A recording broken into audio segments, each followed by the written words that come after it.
Dear students, set a goal that makes you want to jump out of bed in the morning.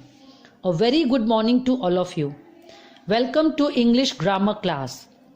We are going through the chapter talking about the future. The word tense is derived from Latin word tempus, which means time. We have already completed simple future. Now let's talk about future continuous. Future continuous or future progressive is used to describe an event or action that will occur over a period of time at a specific point in the future.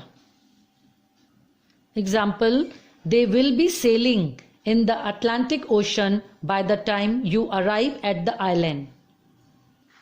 Now, formation of sentences in future continuous tense. Will, be plus verb plus ing form of the verb. Again one example, this time tomorrow I will be lying on the beach in the sun.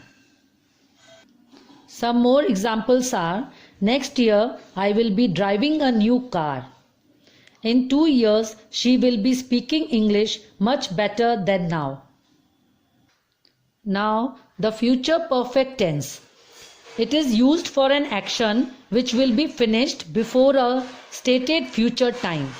Example, he will have delivered all the newspapers by 8 o'clock. Now formation of sentences in future perfect tense. Will plus have plus third form of verb. Again one example, they will have worked with these children by next May.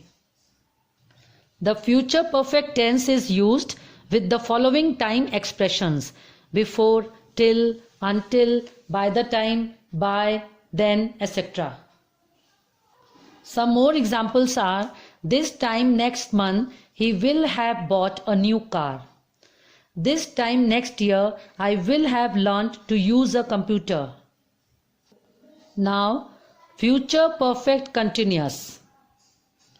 Future perfect continuous is used to talk about an action which will be in progress over a period of time that will end in the future.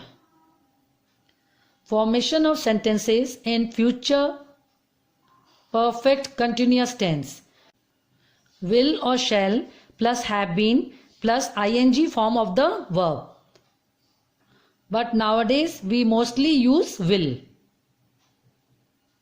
not shall. Example, by next March we shall have been living here for 5 years.